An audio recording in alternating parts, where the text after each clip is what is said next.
How you doing, YouTube? Just making a little update video on the prototype build. Been going out sourcing some parts for the tractor. Also been going out to my shed and retrieving some parts that I'm going to use for this tractor. One of the parts that I just acquired from my brother, who was nice enough to give me this, is an early 1955, 56, 57 even RJ35 seat. It has just a small reinforcement ring.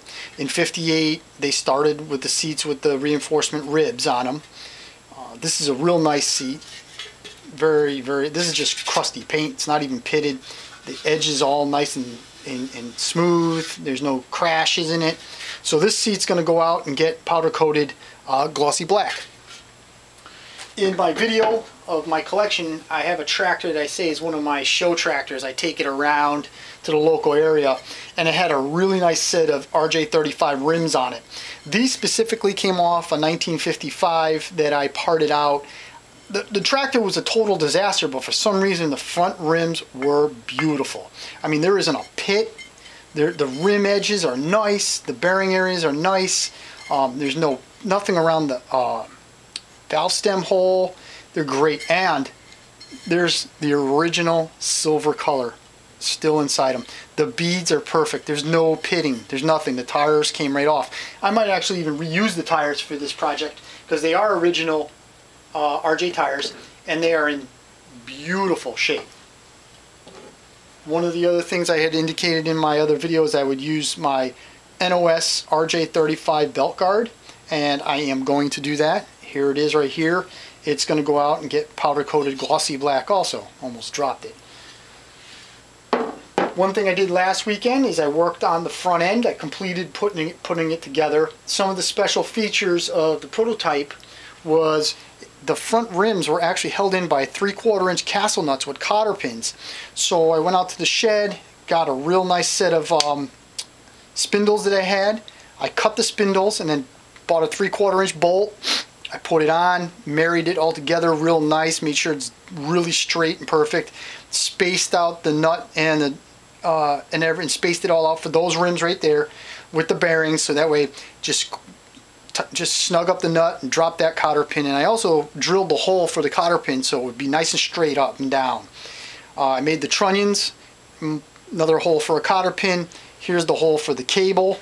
On top of the spindle, I had to extend it up a little bit because the prototype has cotter pins that hold it in, not C-clips. These little bronze bushings that I have, I'm going to put these on so that way it just looks nice and clean. This is going to be semi-flat black as well as this, just to give me some nice contrast. It's really going to look sharp in my opinion. One of the other things I'm going to start working on this weekend hopefully is fixing the teeth in all the hubs. These are the early RJ35, 1955 RJ35 hubs. You can tell by this area being thin. It's not quite as thick as the later ones. Also, this area is a little thinner. They made them a little wider. The casting was a little heavier in this area. One of the things I need to do is I'm going to put a wire around this thing, and I'm going to solder it in place, and then I'm going to lead it. And then I'll shape it, grind it, shape it, file it, so it looks like this one. And the reason why is this is a non-brake band hub. The prototype didn't have a brake band, therefore it would have had a non-machine hub, so it would have had the ridge. So I'm going to put this ridge back on this one here. You can see that it's a little chipped up, but we'll fix all that up. That's going to get all mintified, and then these will be some nice original hubs. I'm debating on whether or not I'm going to powder coat those or if I'm just going to paint them, but in either case they're either going to be glossy black or they're going to be semi-flat black. The other thing I've been working on is the Shinaki recoil on the Briggs Model 8 blower cover. I'm in the process of just lining it up, getting it set, so that way we can have it done. One thing I'm going to do is when we put the Shinaki on, it doesn't quite meet up real nice with the blower cover. I think I'm going to again put a little piece of steel in there. I'm going to lead that area and file it out. I'm going to do the old school body work on this, and where else was I going? Oh, and on the hubs, I'm going to use lead. I can't use Bondo on those. I'm not going to use Bondo here because when you pull a recoil, it's just going to crack. So I'm going to go old school, and I'm going to let it like the old custom car guys. I'll show you how I do it. Might not be the way everybody does it or the right way to do it, but I've leaded before. I've done a lot of work on body work on cars and stuff like that, so I'm not afraid of doing something like that. One of the other things that I was asked is like, what do I mean by the prototype? You know, so I thought one of the things I would do is I would show you exactly the tractor I am cloning, and that tractor is this one right here on the cover of Mike Martino's second edition. That tractor right there is the original prototype. You can see a lot of the features that I was just talking about. The castle nut front end. There's the notch in the frame for the cable. Schnacky recoil is right there. You can see glossy black rims. And this kind of looks, I'm calling it semi-flat black, and I'm going to do it semi-flat black. That way there's some contrast. Glossy black motor, glossy black rims, glossy black pilot steering wheel. Okay, I remade the solid lift arm. I have a reproduction, exact reproduction lift handle. There's the early seat, the big gas tank. You can't really see it, but there you can kind of see the cotter pin. But that's the tractor that is being cloned here.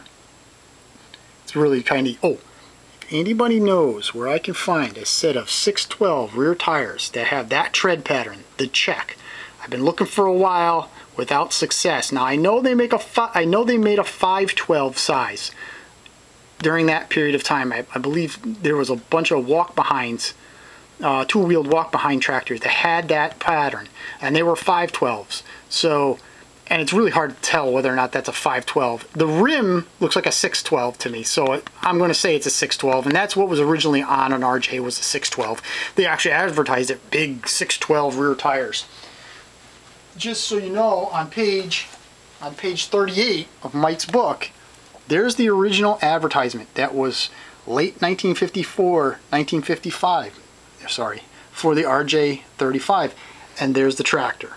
Same exact tractor as on the cover, and the tractor that I'm cloning. I don't believe anybody's ever actually cloned this tractor. I've been to the Wheel Horse show in Ardensville a number of times, and there's always RJ35s there. So I'm really hoping to have this tractor completed for that show.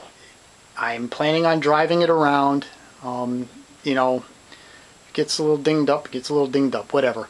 But as you can see, I'm just kind of going slow, methodical, trying to find the best parts that I can possibly find, and then we'll go from there. Next thing is the hubs, and I'm going to continue working on that steering wheel.